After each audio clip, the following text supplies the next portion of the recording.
Hello guys, अस्सलाम वालेकुम। क्या हाल चाल है? सब खैरियत से? उम्मीद करता हूँ कि आप सब खैरियत से होंगे, हंसते और मुस्कुराते होंगे। मेरा नाम है मोहम्मद तैयब और मेरा नाम है मोहम्मद ताहिर। और आज हम आपके लिए बहुत ही एक दिलचस्प वीडियो लेकर हाजिर हुए हैं जिसका टाइटल है Chandrayaan 3 live landing mission rover moon.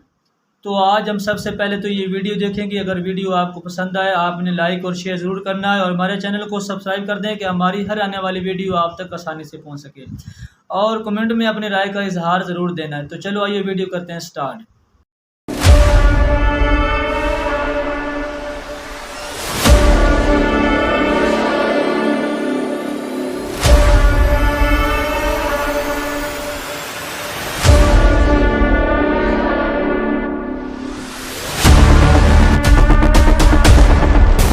दोस्तों, हमारे चंद्रयान 3 को लॉन्च हुए 1 महीने से ज्यादा बीत चुका है और अब ये मिशन अपनी मंजिल के बेहद करीब है।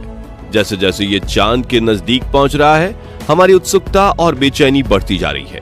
पूरी दुनिया की नजरें इस समय चंद्रमा पर है और इस बीच हमारे इसरो वैज्ञानिकों ने एक बड़ा खेल कर दिया है।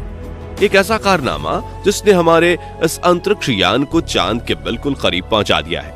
इतना ही नहीं, चंद्रयान को अपनी मंजिल साफ साफ दिखाई भी देने लगी है, लेकिन इसके साथ ही वैज्ञानिकों को आने वाले खतरे की भी चिंता है और उसको लेकर वो पूरी तरह सतर्क हैं, क्योंकि यही पड़ाव है जहां हमारा चंद्रयान 2 फेल हो गया था। अब इसरो ने आखिर क्या कारनामा किया है? हमारा चंद्रयान इस समय चांद के कितना नजदीक है और वो कौन सा खतरा है जो हमारे इस मिशन को बर्बाद कर सकता है?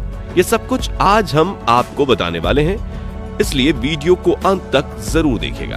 दोस्तों, 15 अगस्त 2023 को हमने अपना 77वां स्वतंत्रता दिवस मनाया था। पूरा देश आजादी के जश्न में डूबा था और लोगों का सेलिब्रेशन खत्म भी नहीं हुआ था कि तभी इसरो ने उन्हें जश्न मनाने का एक और मौका दे दिया। जी हाँ दोस्तों, हमारे चंद्रयान ने अभी अभी अपने मिशन के एक बहुत अहम पड़ाव को पार किया है। अब ये सब कैसे हुआ, चलिए इसके बारे में आपको डिटेल से बताते हैं। असल में 16 अगस्त की सुबह चंद्रयान अपनी चौथी कक्षा में चांद की सतह से करीब 1000 किलोमीटर की ऊंचाई पर उसके चक्कर काट रहा था, लेकिन सुबह में इसका यह ऑर्बिट पूरा हो रहा था और प्लान के मुताबिक इसे आगे बढ़कर चांद से 1000 किलोमीटर की दूरी को कम करके मात्र 100 किलोमीटर की दूरी पर चांद की 5वीं और आखिरी कक्षा में भेजा जाना था। हमारे इसरो के वैज्ञानिक बेंगलुरु स्थित ISRO telemetry tracking and command network इस ट्रैक में अपने इस पड़ाव के लिए पूरी तरह तैयार थे। हालांकि उनके दिमाग में थोड़ी टेंशन भी थी, क्योंकि ये कोई छोटा मोटा काम नहीं था, लेकिन उन्हें अपनी कैलकुलेशंस पर पूरा भरोसा था। इसी के चलते सुबह के करीब 8:39 पर वैज्ञानिकों ने एक बटन दबाया और चंद्रयान के इंजन को चालू करके उसे चांद की 100x100 किलोमीटर वाली 5वीं कक्षा में धकेल दिया। अब ये कहने में जितना सिंपल है, असल में करना उतना ही ज्यादा कॉम्प्लेक्स, क्योंकि वैज्ञानिकों को लाखों किलोमीटर दूर पृथ्वी पर बैठे बैठे ही अंदाजा लगाना था कि चांद को एग्जैक्टली किस समय, किस दिशा और किस रफ्तार से आगे भेजना है, और ऐसा करने के लिए उन्हें कितनी देर तक और कितनी पावर से इंजन को चालू करना होगा, क्योंकि इस काम में गलती की गुंजाइश बिल्कुल ना के बराबर थी। एक छोटी सी मिस कैलकुलेशन पूरे मिशन को बर्बाद और अब तक की गई सारी मेहनत पर पानी फेर सकती थी। लेकिन हमारे वैज्ञानिकों ने बिना कोई गलती किए इस काम को सफलतापूर्वक अंजाम तक पहुंचा दिया। इसके लिए वैज्ञानिकों ने सिर्फ 1 मिनट के लिए चंद्रयान के इंजन को ऑन किया था और कुछ ही पलों में ये चांद की 5वीं कक्षा में स्थापित हो गया था। ये पड़ाव इस मिशन के लिए बहुत बड़ी अचीवमेंट थी, क्योंकि ये चांद पर चंद्रयान का आखिरी ऑर्बिट था। यही वजह है कि इस खबर ने लोगों के आजादी के जश्न में 4 चांद लगाने का काम किया।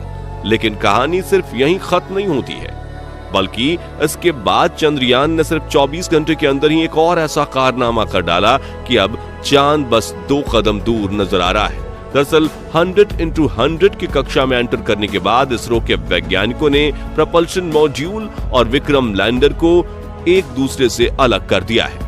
ये काम भी काफी टेक्निकल और कॉम्प्लिकेटेड था। इसके लिए वैज्ञानिकों ने बिना इसकी गति में कोई छेड़छाड़ किए इन दोनों हिस्सों को जोड़ने वाले हुक्स को खोल दिया है अब क्योंकि लैंडर और प्रोपल्शन मॉड्यूल दोनों ही की गति एक समान थी, इसलिए हुक खोलने के बाद भी एक दूसरे से एक झटके में अलग नहीं हुए। इसको स्मूथली बिना कोई नुकसान किए अंजाम देने के लिए वैज्ञानिकों ने लैंडर की स्पीड को थोड़ा सा बूस्ट किया। अब क्योंकि हुक्स खोले हुए थे, इसलिए स्पीड बढ़ते ही लैंडर प्रोपल्शन मॉड्यूल को पीछे छोड़कर खुद आगे बढ़ गया और अब आगे का सफर लैंडर को खुद ही तय करना है। इसके लिए इसरो का प्लान ये है कि 18 और 19 अगस्त को लैंडर की डीऑर्बिटिंग स्टार्ट कर दी जाएगी, यानी इसके ऑर्बिट को छोटा करने के साथ चांद की सतह से इसकी दूरी भी कम की जाएगी। इस तरह आने वाले 1-2 दिन में विक्रम लैंडर 100 × 30 किलोमीटर की कक्षा में पहुंच जाएगा और इसी तरह धीरे धीरे आगे बढ़ते हुए पहले ये अपनी लैंडिंग साइट को डिटेक्ट करेगा और उसके बाद अपने रेट्रो बूस्टर्स की मदद से 23 अगस्त के दिन शाम को करीब 5:47 पर हमारा चंद्रयान चांद की सतह पर उतर जाएगा। लेकिन ये मिशन का सबसे मुश्किल और पेचीदा फेज होने वाला है, क्योंकि आपको याद दिला दें कि आज से 4 साल पहले हमारा चंद्रयान 2 इसी पड़ाव पर आकर क्रैश हो गया था और इसरो के पूर्व चीफ K-7 का प्रधानमंत्री के कंधे पर सर रखकर रोने वाला मंजर आज भी हमारे जहन में ताजा है। तो अब सवाल ये उठता है कि चंद्रयान 3 का हाल चंद्रयान 2 जैसा ना हो, इसके लिए वैज्ञानिकों ने क्या तैयारियां और क्या बदलाव किए हैं। लेकिन इसका जवाब जानने से पहले चलिए हम आपको बताते हैं कि चंद्रयान 2 आखिर क्रैश क्यों हुआ था। दोस्तों, चंद्रयान 2 भी चंद्रयान 3 की तरह अपने प्रोपल्शन मॉड्यूल से अलग होकर डीऑर्बिटिंग स्टार्ट करने तक पूरी तरह से सफल रहा था और किसी को भी इसके क्रैश होने की रत्ती भर उम्मीद नहीं थी। लेकिन हुआ ये कि लैंडर के ऑन बोर्ड गाइडेंस सिस्टम ने एल्टीट्यूड का ओवर एस्टिमेशन कर लिया, यानी लैंडर एक्चुअली जिस ऊंचाई पर था सिस्टम को लगा कि वो उससे कहीं ज्यादा ऊपर है। अब इससे हुआ ये कि कंप्यूटर सिस्टम के नीचे जाने की जो गति जितनी जरूरी थी उतना कम नहीं किया गया, क्योंकि उसे लगा लैंडर अभी काफी ऊंचाई पर है। इसके अलावा लूनर सरफेस से सिर्फ 2.1 किलोमीटर की ऊंचाई पर किसी टेक्निकल ग्लिच के चलते इसरो से इसका संपर्क भी टूट गया, यानी वैज्ञानिक इसे बचाने के लिए खुद से भी कोई एक्शन नहीं ले पाए और चंद्रयान 2 तेज स्पीड से नीचे की तरफ जाते हुए क्रैश हो गया। इन्हीं सब कमियों को देखते हुए इस बार वैज्ञानिकों ने चंद्रयान 3 के लैंडिंग सिस्टम में कुछ बड़े और अहम बदलाव किए हैं। सबसे पहले तो इस बार ऑन बोर्ड कंप्यूटर को AI से जोड़कर पहले से कहीं ज्यादा एडवांस बनाया गया है। साथ ही इसमें सेंसर्स की संख्या भी बढ़ाई गई है ताकि कोई सेंसर अगर फेल भी हो जाए तो भी दूसरे सेंसर्स की मदद से इसे सेफली लैंड कराया जा सके।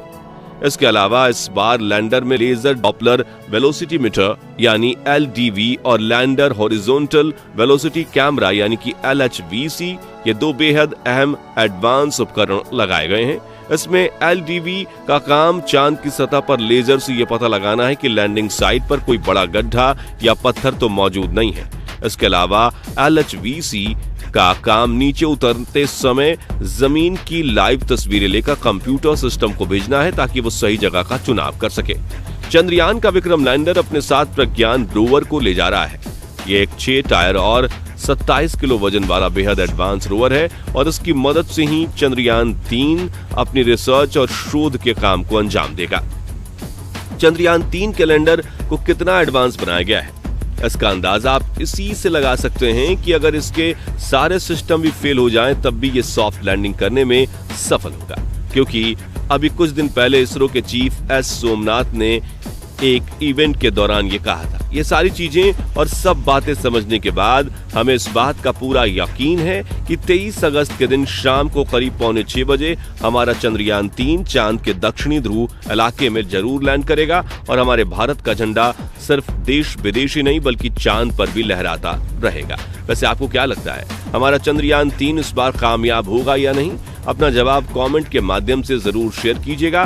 बाकी हमारी आज की इस वीडियो में बस इतना ही। वीडियो अच्छी लगी हो तो इसे लाइक और शेयर जरूर करना और अगर आप चैनल पर नए हैं तो चैनल को सब्सक्राइब भी जरूर करें और यदि आप फेसबुक पेज पर हैं तो उसे फॉलो करना बिल्कुल ना भूलें। मिलते हैं जल्दी ही ऐसी एक और इंटरेस्टिंग वीडियो के साथ, तब तक के लिए गुड बाय। हेलो गाइस, आपने ये वीडियो देखी और कैसी लगी आपको ये वीडियो? आपको काफ़ी ज़्यादा इन्फॉर्मेशन मिली होगी चंद्रयान 3 के बारे में। तो भारतीयों को भाई मेरी तरफ से काफ़ी ज़्यादा मुबारकबाद है कि उन्होंने भरपूर मेहनत और लगन से इस मिशन को भेजा था। तो पहले भी उन्होंने मिशन भेजे थे, चंद्रयान 1, चंद्रयान 2, चंद्रयान 3, लेकिन कहते हैं ना कि जो इंसान लगन और मेहनत से काम करता है तो उसको कामयाबी ज़रूर मिलती है। तो यही बात है ना कि उन्होंने काफ़ी अपनी हिम्मत नहीं हारी, हिम्मत और कोशिश जारी रखी और उन्होंने चंद्रयान-3 मिशन लॉन्च किया। तो ये मिशन है जी अब लैंडिंग के करीब है जनाब, और चंद्रयान-3 ने लैंडिंग जो है ना वो करने वाला है। तो भाई मेरी तरफ से भी तमाम भारतीयों को बहुत बहुत दिल से मुबारकबाद है। वो कहते हैं, और जनाब नासा भी इस मिशन में काफ़ी दिलचस्पी ले रहा है। जब से ये मिशन जो कामयाब हुआ है, चंद्रयान-3 लैंडिंग के करीब है और उस ऑर्बिट में जा रहा है कि जिस ऑर्बिट में ये मिशन भेजना चाह रहे थे। मुश्किलात तो होती हैं, काफ़ी ज़्यादा मुश्किलात होती हैं, क्योंकि इतनी सेंसिबल और